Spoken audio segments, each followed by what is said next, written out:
love it with some passion. Rubber band and the money that keeps stacking. Got a honey who come with elite fashion. She too fine, I tell her that thing magic. You ain't a hustler, you broke, well that seems tragic. Gotta catch in the field like deep passes. I tell her plug if it's sticky, then please bag it. I need the best cause I grew up beneath madness. Need a Matt Burgundy Mercy. Jewelry so heavy it might hurt me.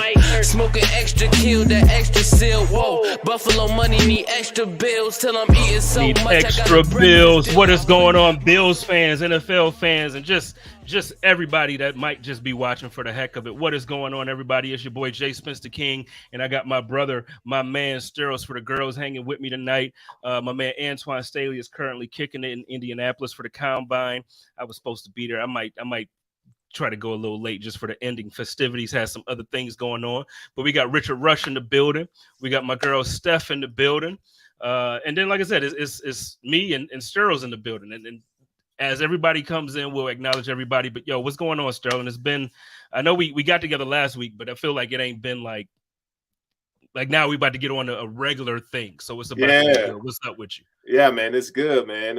Anytime there's the King and Sterls in the house, you already know it's about to go down, and especially about what we're going to be talking about tonight. So I'm excited.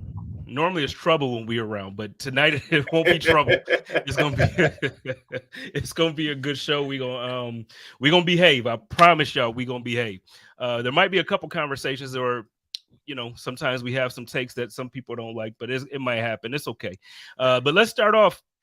I do want to, before I even get into a lot of the football stuff that I want to talk about. Obviously Leslie Frazier stepping away from the game. There was an article that came out that I would like to talk about Joe Biscaglia of The Athletic was talking about how we need to kind of move on from some people. He mentioned Beasley specifically and a couple other players who are high profile on the team.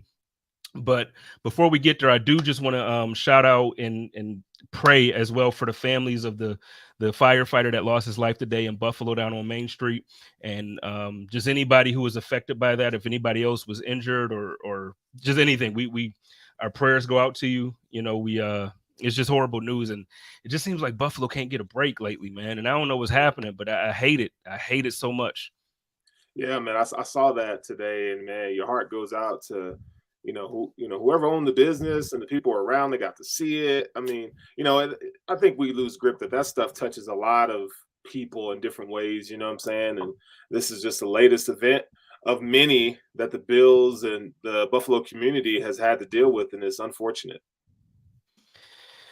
I just feel like every other month or every month I come on this show and I'm having one of these discussions and I'm saying, we praying, and it's just ugly, man. It's a really tough thing. So, but let's try to be a little distraction for the next 50 minutes to an hour, and hopefully we can distract everybody from the reality that's going on, even though it's no longer football season. We're going to get into some stuff. So let's start off.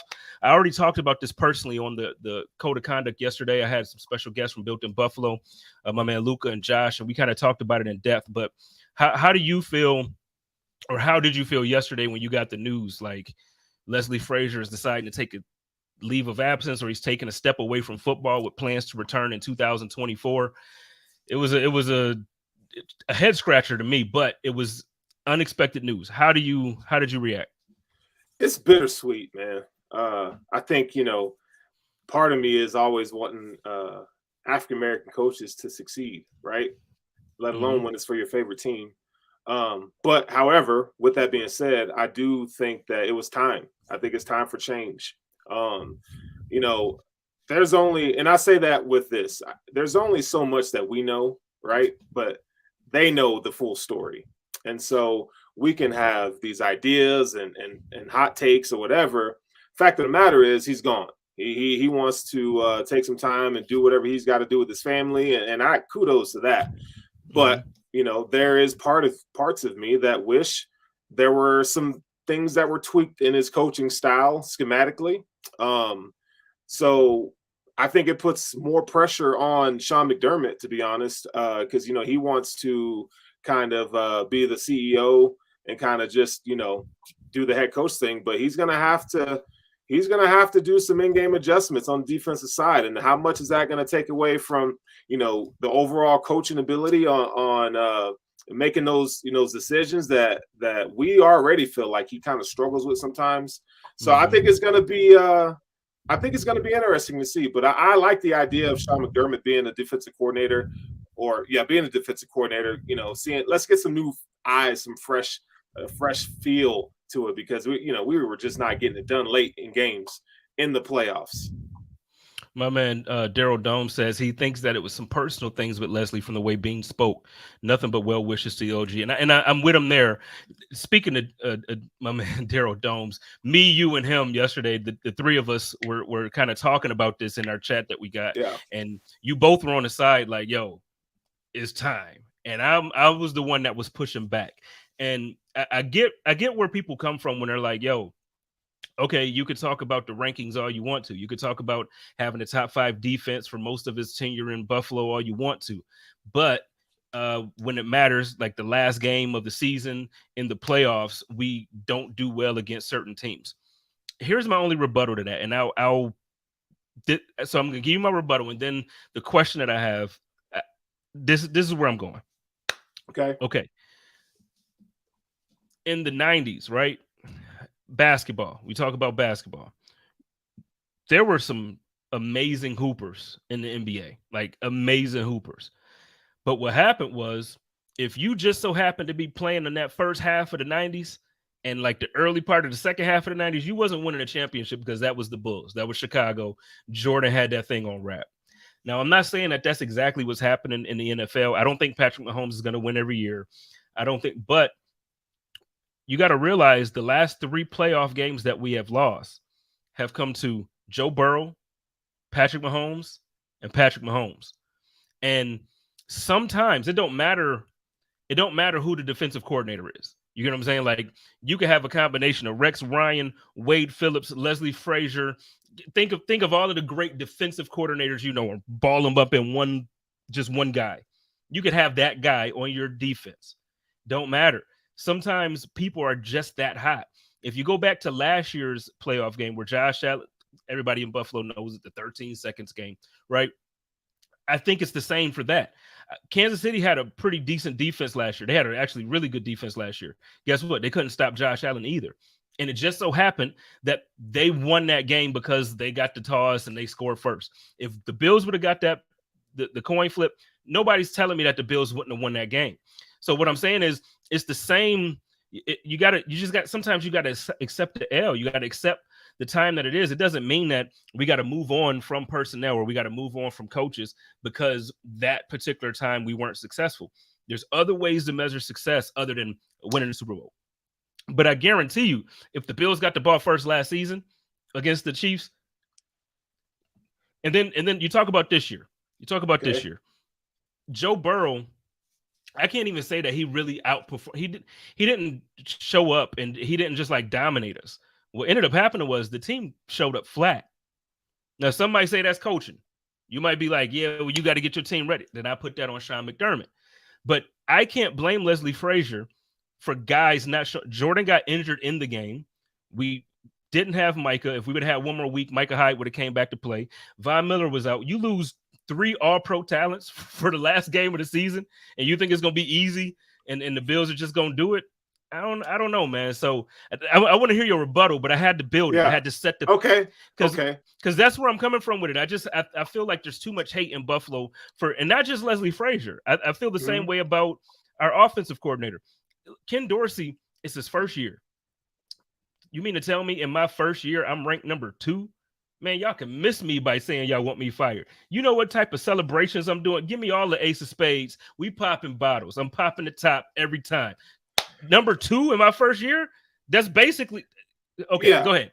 Get your rebuttal. Okay, so to the defense. Like, when I look at the Bills defense, I look at, like, let's just say this, Bill Belichick. When a Bill Belichick team takes the field, and when he had Tom Brady in their dynasty years, I felt like Bill Belichick was able to take away something from the other team. Mm-hmm. And schematically and in-game adjustments in terms of matchups, I felt like Bill was superior to some other coaches. Like, he did a really good job of stopping high-profile offenses in the playoffs. He did a really good job. And I think a lot of times we get so caught up in, well, Tom Brady won this and Tom Brady won that. But the defense, most of the times, especially in the Super Bowls, carried the Patriots. All I'm saying is I need more of that from whoever is coaching the defense. I didn't get enough of that from Leslie. Now, I agree with you. Mahomes, Burrow, they can light up anybody on any given day. And I would even throw in Jalen Hurts to an extent, like what his ability and what he's been able to do. I feel you. But you know what I'm saying. Yeah, like, I feel you. High octane offense. Yeah, I mean, I know it's a tough pill to swallow, but I feel like I want to see them be able to take something away. Like, when they come to play Buffalo, we know the Bills' passing defense is always pretty good. Their defense overall is always pretty good. But just like Phil Jackson in that triangle offense, they knew how to take something away. I feel like Sean McDermott is guilty of this as well. I will even give the offensive coordinator, Ken Dorsey, a pass on this. But McDermott and Frazier have been doing this for a very long time. And I expect better. Like, I understand having an expectation, right? And I know the Bills have been bad for a long time, and they've been a really good team for the past 5-6 years. But I think it's okay for us to raise our expectations because you have a generational quarterback, and I feel like they're going to waste them if they're not careful. You know what I'm saying? So that's kind of where I'm with the Leslie Frazier thing. I like Leslie Frazier. I just wish there were some things different where they could have, done a better job of taking away the right hand of some of these other teams, and they failed to do that. And I agree with you. Like, to that point, I will agree with you and say we got to do a better job at taking away at least one of their main weapons or one of the things that they like to do as an offense. But they did for the majority of the season. And then, like I said, I can have this conversation. If I was a fan of another team, I can have the same conversation about going up against Josh Allen. Because there's times where you're like, yo, we got to take away Diggs. Guess what? Kansas City last year in the playoffs took away Diggs. And then guess what? Josh ate him up with Gabriel Davis. He ate him up with the run. He ate him up. Okay, so we're going to take away the passing game. Got to figure out what to do with Josh, the Jets, right? We're going to take away the passing game. We got Sauce out there. We're going to do it. We're going to shut these boys down. Then what does he do? Josh Allen he's running, doing helicopter flips over dudes when they hit him. Like, you take one thing away and he's an android. He just figures out how to still succeed.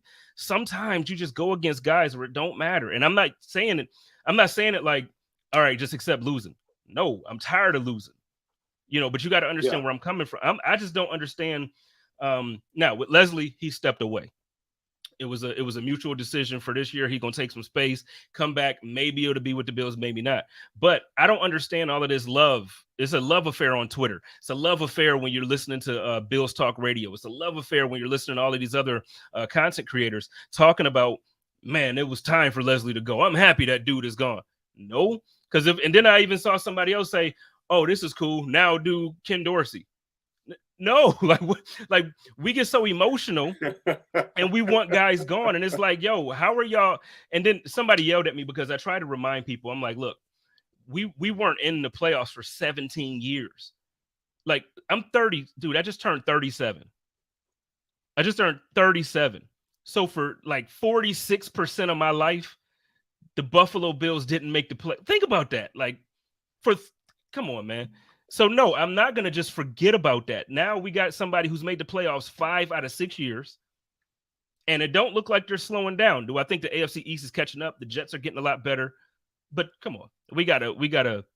I just think we got to cut some slack to some of these dudes, especially somebody like Leslie Frazier. Yeah, I think it's never as bad as we think it is. It's never as good as we think it is, right? There's always somewhere in the middle, and you make some really valid points on the other side. And you have that. So I think in the middle. So I think it was a culmination of all the things that just happened on that day that were horrible. Injuries all season long. Couldn't do anything about that. You talk about off the field adversity. We all know the stories there. And then the thing in game is it's snowing. Why are they playing 7 to 10 yards off of these receivers? Is something that I will never understand. Dude, and McDermott.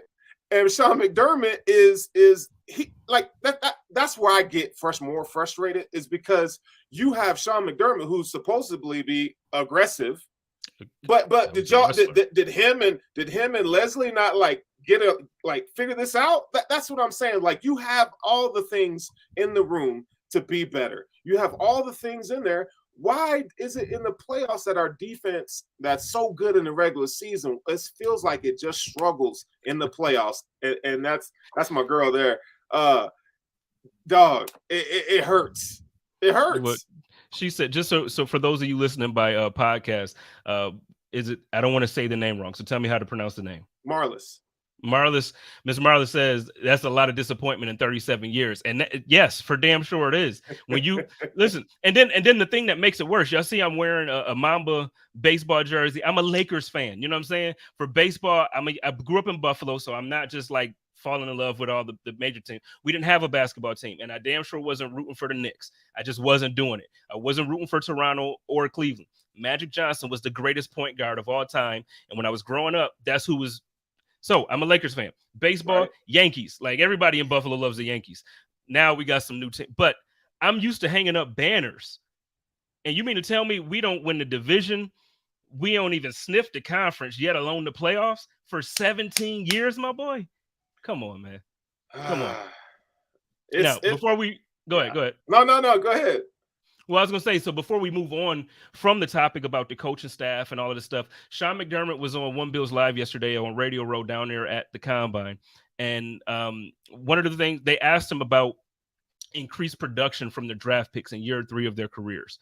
And I had a response to it. I'm gonna play the quote. I'm gonna play what he said, and I just want your reaction. Okay. I think, Chris, it really comes back to time. It used to be under the old rules that we had more time with the players, both for sure in the offseason. Yeah. And now that time has been greatly reduced. So time on task, like anything, comes into play. So that it used to be year 2 was the litmus test of, can the player do X, Y, and Z? And now it's, hey, we need to give them until year 3 to really see who they are as a player. Okay. And so I think that works, and that's why we're seeing that trend develop.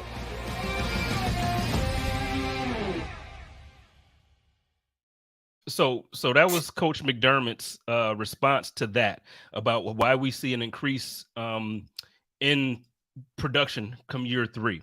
Now, my response to that was that the Kansas City Chiefs had rookies in the Super Bowl and in the playoffs each round. Everybody they drafted this year had a major contribution to their playoff run and their Super Bowl win. What's your response to that?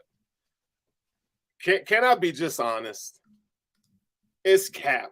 I am sick of the good old boy, this is our family BS that McDermott and these dudes they be putting out there. I'm gonna be honest. Like, the reason why you don't have contributors at that level is because you're not drafting well, and you hang on to players that you should have just let go.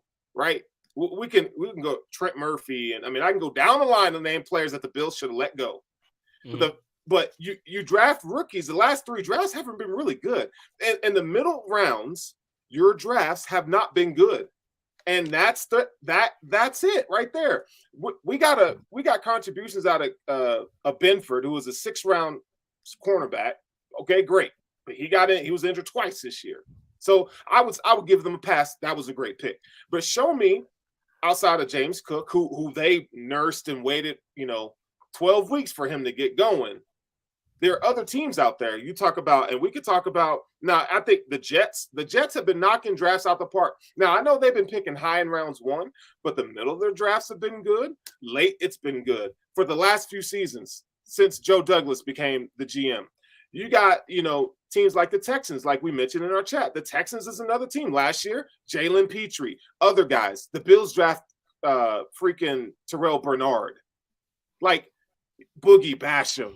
Like, this is why you don't have a roster like that, because the Bills haven't been drafted. So for him to come out here and say, well, we're evaluating, it's going to take 2 to 3 years. If you can play, you can play. Now, again, development matters, and players get better as they go. But you mean to tell me you wouldn't rather have, George Karlaftis producing like he did, You know, Leo Chenal for the Chiefs. I can go on and name all the Chiefs draft picks if you want me to. These guys are producing. So I get tired of it's cap, man. It is such cap. And I'm okay with the process, but boy, I don't trust it. I'm skeptical of the process now. I just am. Man, look, this is what I'm gonna do. Because you started talking about the rookies, right? So this is from this past season. This is the draft class of the Buffalo Bills. Kyer Elam, round 1. Round 2, James Cook. Terrell Bernard, round 3. Round 5, Khalil Shakir. Round 6, Matt Araiza. Round 6, again, Christian Benford. Round 6, Luce Tenuta. I already say his name wrong. And then round 7, Balin Spector. Okay, so round 1, Kyer Elam. He was good. That was a good pick. They should have played him more. Right, and that's my problem. He started 6 games for the Buffalo Bills in a season where Trey White was on IR or he didn't even play. He wasn't active until week 12, 13. I don't remember the week, but he came in late because he was mentally not ready or whatever. And that's fine. He had an ACL tear. He didn't think he was ready. Fine. But why do you use a first round pick on the cornerback if you're not going to use him when your top cornerback is down? Exactly. Round 2, James Cook, right? We're talking about James Cook. Now, he did get more of the play late in the season. That's fine. Hopefully next year, we already heard Brandon Beane and Sean McDermott talk about an increased role. Terrell Bernard, round 3. Where is this guy? I feel like you could play Where in the World is Carmen Sandiego with Terrell Bernard. I don't know if everybody is old enough for that game. I might be showing my age with that cartoon and all that stuff. But Terrell Bernard, where in the world was Terrell Bernard? Where? Yeah. How many people knew his name pre-draft process? I mean, I knew him because that's kind of what I do. But how many other people knew who he was? And to take him in the 3rd round, I ain't never seen a mock draft with this dude anywhere near the 3rd or 4th round. And then they talk about, well, you know, he could really fill in for Tremaine Edmonds. No, where? He doesn't have nearly the athleticism that Tremaine does, nor does he have the instincts that Tremaine does. So how is he going to play Mike linebacker in this defense? And dog, if we lose Tremaine, right? We'll talk about that in a second. No, we're going to get to that. Okay, let's keep going. Khalil Shakir, 10 catches. Well, he showed flashes, but he didn't get the opportunity. So you rather put Jake Kumaro and you rather put Isaiah McKenzie out there than Khalil Shakir. Wait, all love, because I was happy when they brought back Cole Beasley. But you rather bring a guy that hasn't played 80% of the season back off his couch rather than give Khalil Shakir chances. Exactly. And that's no hate to Cole. I love Cole. No. But what I'm saying is you drafted a guy with a lot of the same now, I get it. Cole Beasley was he was recently an all-pro player. Right. I get that. Cole Beasley is Cole Beasley. That's why I said I'm not hating on Cole. But you drafted Khalil Shakir. Why was Isaiah McKenzie getting all of those snaps? Don't get me started on Isaiah McKenzie.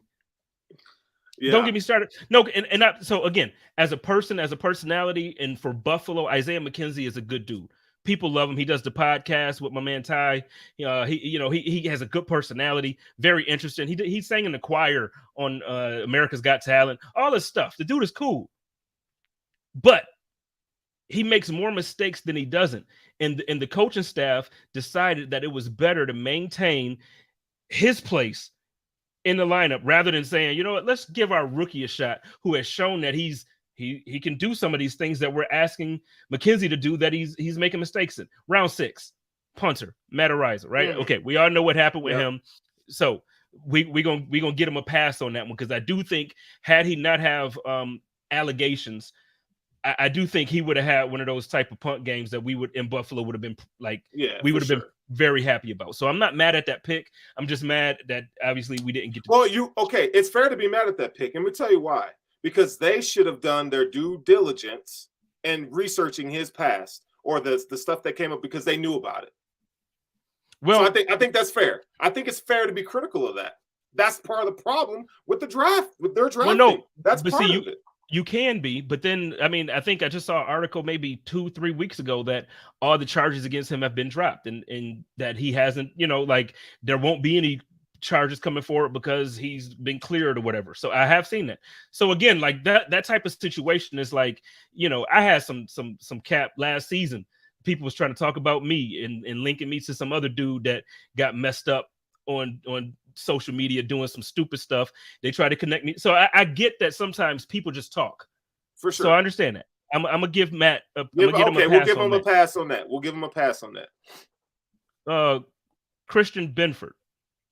Great. I like Christian Benford. Yeah. Luke Tenuta. He ain't even on the squad, bro. Luke Tenuta. Like, even if you ever been in Madden and you're drafting and like you look at these names, that's just a name that you just be like, nah, I ain't drafting you, dog. Like, like I just why did you go? He's super tall, but he's not athletic. He's just not, and so you could have done better with that. And he didn't even make the team. Dog. All right, Baylon Spector. I don't even want to comment on that. So Baylon Spector. Okay, special teams. Great. Cool. All right. Like, I don't even have, I mean, I don't want to see him playing on game day, like on defense. I don't want to see that. So you get my point? Yeah. What did we get out of that draft class? So now let me ask you this, because Baylon Spector's a linebacker, Christian Benford, cornerback, Terrell Bernard, linebacker, cornerback with Kyer Elam. So half your draft class are defensive players. You give your defensive coordinator these players as rookies, and you don't even use them, but yet we're mad at Leslie Frazier. Now, the one thing that I'm mad at Leslie Frazier about, and this is what I will agree with everybody on, this 3rd and 4, when you back up 20 yards on the wide receivers on 3rd and 4, it's the same freaking defense that we saw last year against Kansas City when it was 13 seconds and they just left the field wide open. I understand that, so I'm with everybody on that. But this is what we've been doing. You go back to the first 2 draft classes of Sean McDermott. Brandon Beane came around the 2nd year, but I'll give him credit still so let's say the first 2 draft classes of this regime. All of those guys turned out to be contributors. All of them. Tremaine Edmonds. We extended Matt Milano already. Trey White. Tremaine Edmonds. He damn well better be here. Dion. We got Josh Allen. We can go down the list, and those draft classes were amazing. Ever since, we do this every year. Every year, I could pull up another draft class. Like, oh yeah, you know what I mean? I could go back and back. We don't even have Cody Ford on this team anymore. Nope. And we got an AJ Epinesa that 6.5 sacks, but come on now, like he ain't done nothing. And again, this isn't me dissing nobody. I love all of these guys. Like, I absolutely love all of these guys. I just wish that we played them. There was no reason why Kyer Elam should have been inactive the games that he was. He was a healthy scratch several times this past season. Several times. And like, what are we doing? Look, man, and I've been preaching this. It's okay to criticize the team. That they are not, absolved from criticism.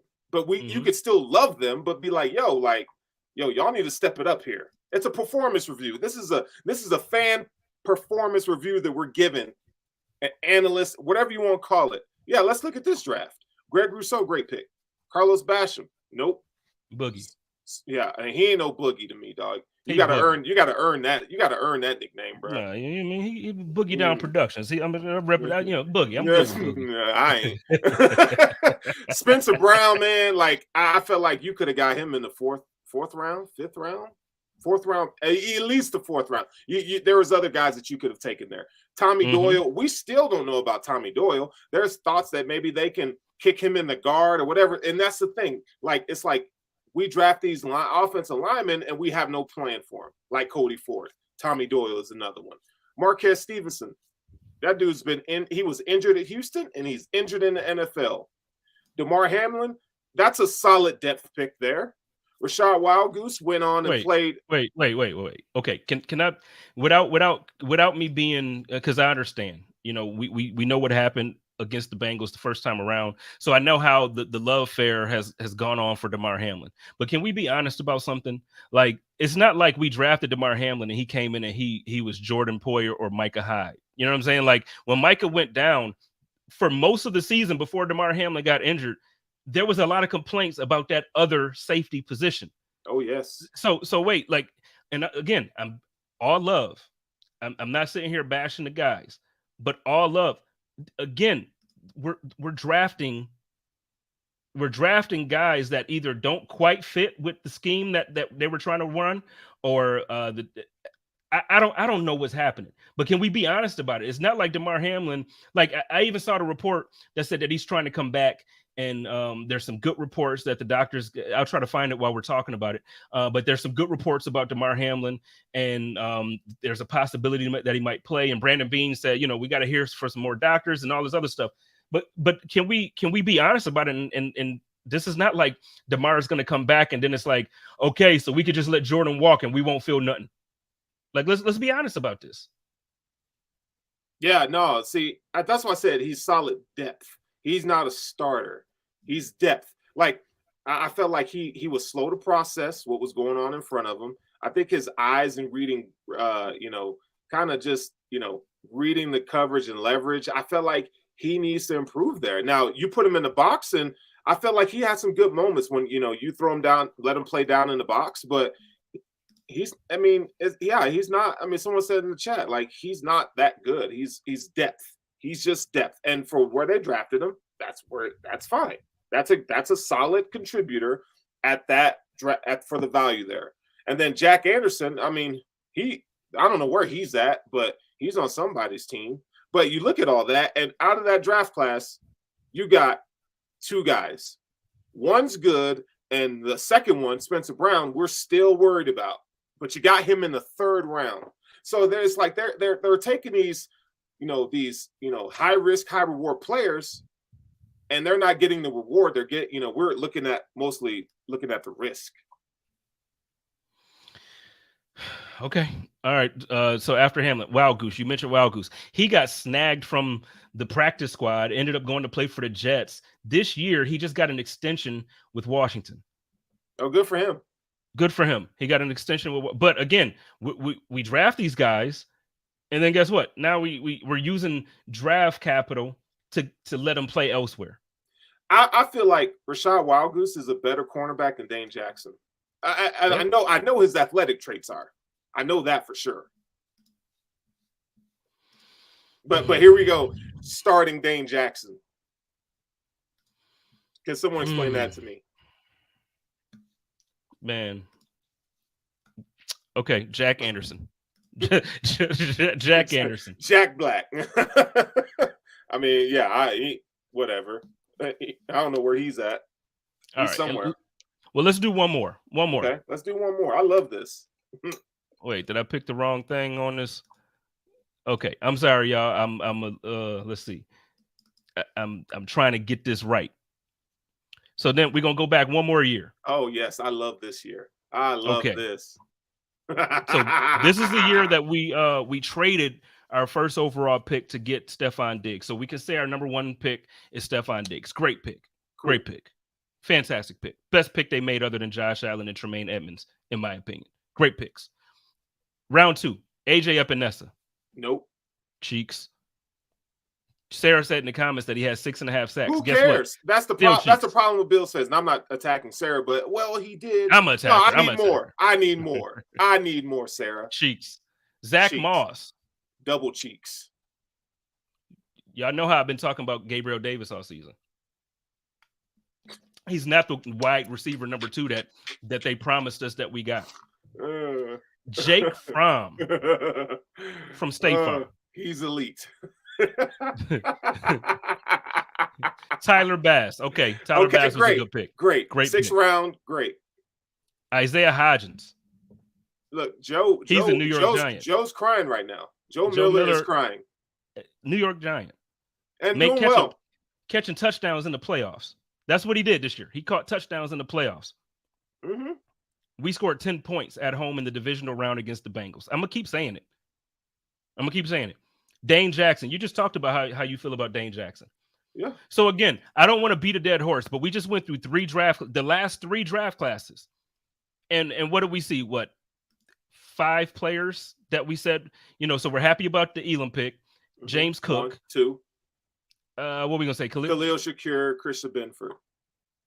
Okay, so you got 4 on this one that you're happy about. Yeah, I can live with 4. Yeah, I'm good with that. Okay, so then the 2021, Greg Rousseau. And that's it for me. And then go back the year prior. We got 8. Gabriel Davis because he's still here, or no? Tyler Bass. Tyler Bass is a good one. Okay, Tyler Bass. And I think I'm gonna give them points for Gabriel Davis. Sure, I think they're using him wrong. I don't think he should be labeled as that wide receiver 2. I think he's a very good wide receiver 3. Yeah. So that's where I'll go. Fair. So out of 3 draft classes, we're happy about 6 picks. And how many? And can we count those picks up? So that's 7 there. 8. 8. Yep. That's So 15. And then another 8. 26. So we got 6 players that we're okay with out of 26. So you've had 20 players that are meh or not on the squad or not contributing. And that's why we have to go use free agency, because we have holes. I think it's poor allocation of resources there. I'm sorry. We didn't even mean to have this conversation, to be honest with you. We did. We were going to talk about the NFLPA and their grades that came out today. We were going to talk about the potential first-round draft pick getting a couple misdemeanors thrown his way for street racing and all this stuff, and his friend dying. And it was something else I sent you that we were going to talk about. But it's just fitting. It's just fitting. Ain't it, though? But go ahead and finish. I'm sorry to cut you off. No. And Sarah, look, Sarah. It's 24. Oh, she correcting your math? Yeah, she corrected my math. But still, 6 out of 24 ain't good enough. That's 18 left players that you're like, can we get that? And I know every draft class, you're not going to have tons of contributors, but that's under 50%, right? That's under 50%. Under 50%. Way under. And I agree with Roy. Roy says that Gabe Davis for a 4th rounder is good. It's very good. But the problem is last season, going into this past season that we had, they were promoting him as a wide receiver 1B. So the expectations on Gabe Davis was wide receiver 1B. It was almost the same expectations. You remember the year that Cleveland had when now I get it, bum ass, but when Baker was out there, right? I understand you had OBJ and you had Jarvis. So everybody was expecting like this high power. It didn't work out like that, but those type of expectations were the same expectations that were on Gabe Davis and Stephon Diggs as a tandem this year, and it just didn't happen. It just didn't happen, and it's frustrating because then you look at that and you're like, yo, we were the number 2 offense in the league, and that's what Gabe Davis with 50% drops. Now imagine if he had similar hands, or if he caught the ball like Diggs and he had less than 10% drops. We easily would have been the number 1 offense in the league. Easily. Y'all don't hear me, though. Nah, they ain't trying to hear you, dog. They're trusting the process, man. I'm over tired of this process. Dog. Yeah, I'm tired of it. And then it's like, at what point? Because last night on the Code of Conduct, I was talking to Jake and Luca, and I said to them, I'm like, the thing is, I normally try to be like the positive voice. And I always try to, it's all good though, man. We got Josh and we got the window. And then I just can't. Like, I can, but I can't. Like, welcome to the dark side, because that's where I live. That's where I live. It's just like, because the way I'm seeing it is like, yo, we're really wasting Josh Allen's, like this dude. Okay, he's going to be great. I'm not saying that like he's going to diminish in skill over the next however many years, but come on, man. We're wasting Stephon Diggs. Yeah. Now, is it fun? Hell yeah. To have a 13-3 season, possibly 14-3 or 13-4, whatever. Great year. Great year. I had a lot of fun, man. I went to a lot of games, partied with a lot of people, drank a lot of Crown. You know what I'm saying? It was a good time this year. It really was. It was a fantastic time. Yeah. But no, because at some point, your homegirl earlier was just saying that's a lot of disappointment for 37 years. At some point, I want to sit at the table with the people that talk Super Bowls. Yeah. At some point, I would like to talk Super Bowls. That'd be great. That'd be great. When I was living in Indiana, man, and so when I was living in Indiana, we drafted EJ Manuel. We had Stevie for the first part of that. Then we moved on from Stevie. But okay, so you know what era I'm talking about, what time I'm talking about. My guy Jesse that I had on the show the week we played the Packers, he's a Packers fan. My other guys there were Colts fans because we were in Indianapolis. Had another dude there that was what team did he like? I think it was the Bucks. I can't quite remember. But however you want to look at it, everybody had Super Bowl talk and everybody had playoff talk. I remember, man, I was at work. We was all talking, and you know how they release, like, they don't release a schedule early in the playoffs, but they were like, okay, it was like, oh, now all of next year's opponents have been finalized. Boom. So I got all excited. I'm like, yo, the Bills gonna be playing y'all, man. We good. It was like, wait. We got playoffs to talk about right now. Like, literally, they sunned me like that. They was like, wait. We don't care. We still in this. We talking about playoffs right now. And I couldn't say nothing. I just had to eat that. I had to hold that L. Now, okay, the Bills are dominant. 5 out of 6 years, we're making the playoffs. We win the AFC East in a row now, back to back to back. Okay, cool. Josh Allen said it in the interview. He's like, man, I'm tired of these hats. I want the other one. We don't been here. I want them other. And that's where I'm at. So it's like, as much as I want to be positive, it's also like, yo, it's just being real. Like, it's just being real. And ain't nothing wrong with it. That's why I feel like if Brandon Beane and these guys don't put more resources toward the offense, that's the offensive line included, and weapons for Josh Allen, there is a problem. There is a problem. Now, I'll give him the benefit of the doubt because we haven't had the draft yet, and free agency is in a couple weeks. My man Daryl Dome says, bro, you can't name one thing that Gabe does well. Okay, I'm gonna be a little bit nicer. I'm gonna go back to the positive on one, for a moment. I understand. Like, I know, because all season I've been the one yelling, and everybody was yelling at me saying, no, you can't talk like that about Gabe, man. He's good. Okay, then they compare him to other wide receiver twos numbers. Fine. Right. I think he does stretch the field well. Absolutely. I think he does do that well. I also think if we were able to, we don't do it, and I don't know why, but if we were able to move him and Diggs, just move the receivers around sometimes, put Davis in a slot, put Diggs in a slot. Sometimes, have a bunch formation, just do different, trips, do something that's different. I do think that he does certain things well. I really do. For sure. But I mean, because he can't be completely horrible if we have the second off. Like, realistically, he still had to do good things. But that expectation, going from what you're doing now or where you're at now to 50% drops, man. Yeah. Sarah says Diggs in a slot with that route running. Could you imagine Diggs in the slot with route running? Yo, get a boundary receiver in the draft. And they tried to do that. They tried to do that late in the season. Well, they don't need to try it. They need to do it. Damn it, do it. They don't need try. To do it.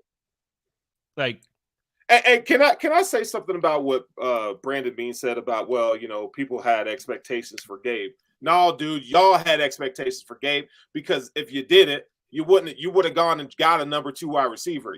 That ain't on us, bruh. That is on y'all. They put that on us. Did you catch that in the interview? No, because to be honest with you, I didn't watch the whole thing. I got to know it. I'm being honest. It was McDermott or Beane said that mess. I'm like, hold up, player. Like, y'all, I get he had that game in Kansas City, but there were some of us who were a little skeptical of Gabe Davis being the number wide receiver 2. We had questions about, can he really do it? I'm cool to let him try, but they should have had a backup plan for that. Moving on. Let's talk a little bit about so this morning it kind of went wild.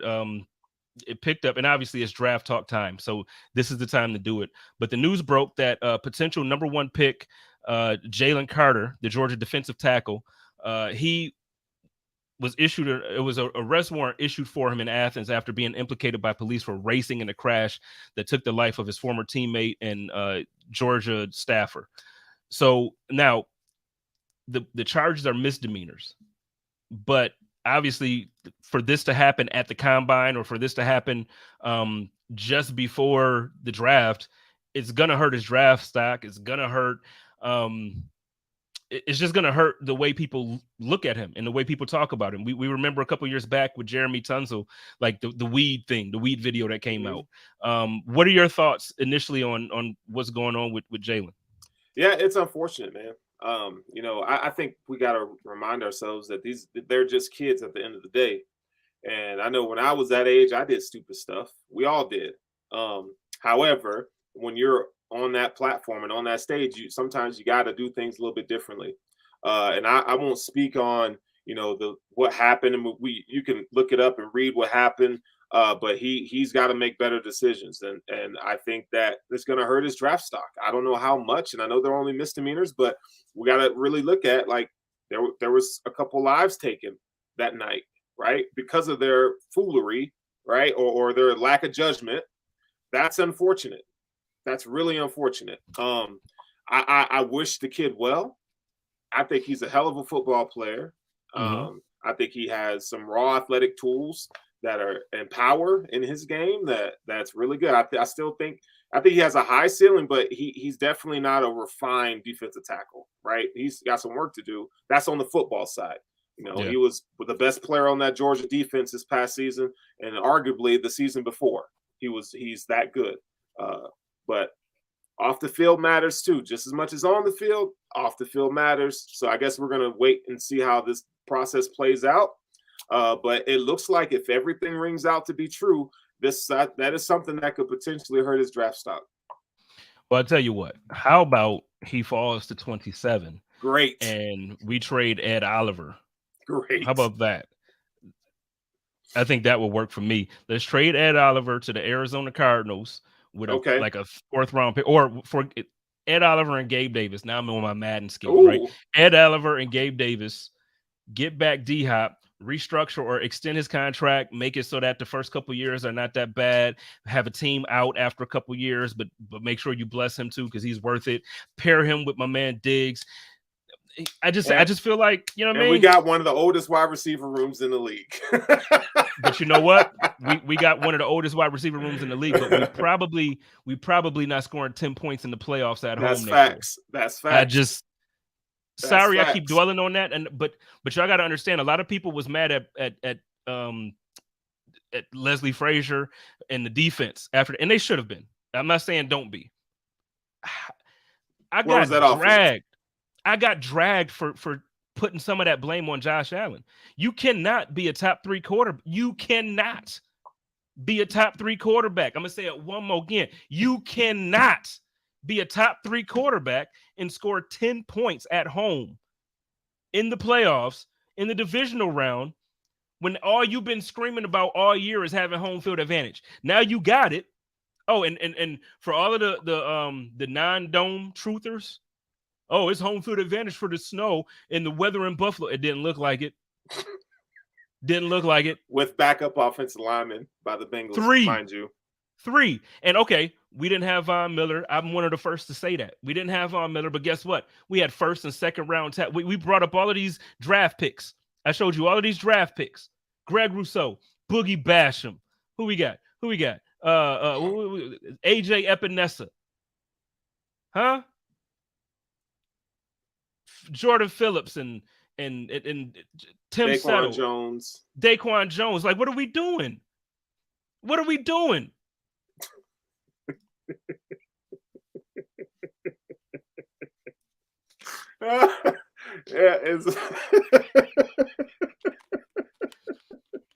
love it. I love it, man. Because this is what I've been saying. And then the fact that you're over here on the dark side, I love it. Keep going. Well, because I really be trying to be as positive as possible. I'm like, yo, I love my team. I rep my squad. I got all this Bills stuff out here in Arizona. Everywhere I go, got a Bills hoodie or jersey on. Man, like, I be bumping the Benny remix everywhere I go, so people know it's Bills Mafia out here. Like I do, like, you know what I'm saying? I be going to the Bills backers bars. Been flying all this past season, man. I don't even know how many games I went to. Flew all around the country this year. Sarah went to every doggone game. Every game for the last 2-3 seasons. Oh, you got people that spend money and take vacation time and you know what I mean? You got people that really invest in this. To get 10 points. And you put 10 points? Sarah, now is not the time. Okay, we don't care. She's talking about Daquan. We know that. We're talking about the season. I'm making the point. Oh, God. Yo, Sarah, I'm a mute her on this joint. I'm gonna put her in timeout. But the point is, you got people that really invest in this stuff, man. And for Bills fans, it's not just watching the game.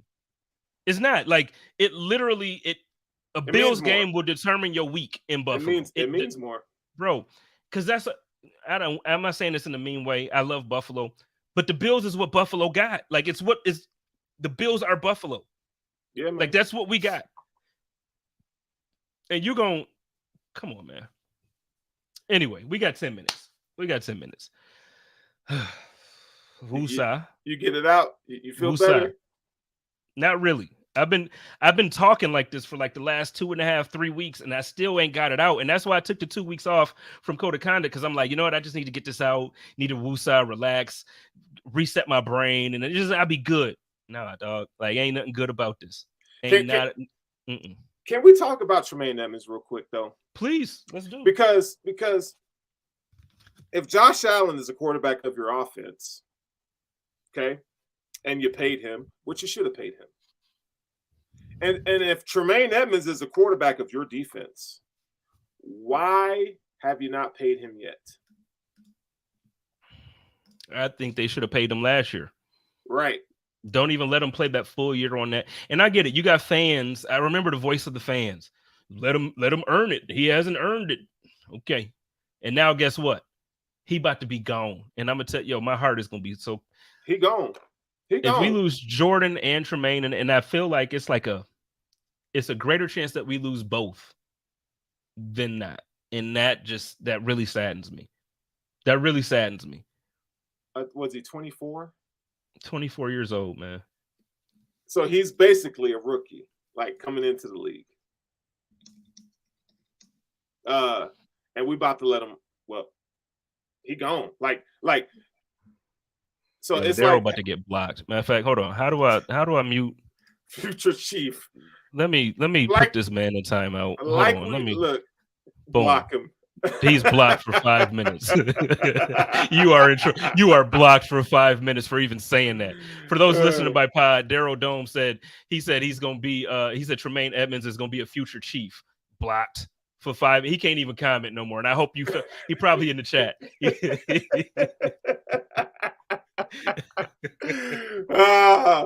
Yeah. Hey, Nick Bolton and Tremaine Edmonds. Oh my God! If that were to happen, see, Roy wants to get blocked too, and I like Roy. I like Daryl. Roy been cool, man. He been cool until he talking about Belichick don't love Edmonds. You can't talk like that on here. Yeah, I think Tremaine gonna end up with the Steelers. Go hit that like button. That's what y'all need to do. You think he gonna hit the Steelers? Just what? Because his brother is there? They love linebackers. They are infatuated with linebackers. In a 3-4, you need 2 middle linebackers. Tremaine would eat. That boy gonna eat, and he got guys up front that are gonna help him eat. I'm gonna tell you where there's 2 places that I really see him going if he doesn't return here, and I don't mind one because I could care less, but the other one bothers me. So the first one is Washington. I don't know fully I know they have some decisions to make with a linebacker or two, and they have some other things. But I definitely see him as a commander. And you know what, my man, L be on it. I could see him with the Lions. Yeah, I could absolutely see him with the Lions. I could see him fitting in with that defensive scheme, and I could just see him going out there and being the leader that he's been in Buffalo with less hate. You know what I'm saying? Like, I could see him just enjoying himself, playing freely, and a few years of Bills fans saying, "Oh man, I wish Tremaine Edmonds never left." That's what I see, and I don't like it. Yeah. Yep. And I'm gonna sit there and laugh. Of all the people, I'm gonna laugh. If he goes to another team, I'm gonna laugh because all the people are Tremaine Edmonds he's trash and he ain't done this and that.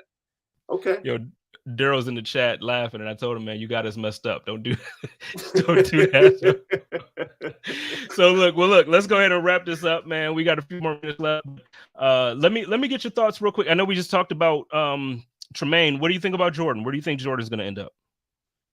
Man, I don't know. I think he could end up with a team like the Chiefs, to be honest. I don't think the Dolphins can afford him.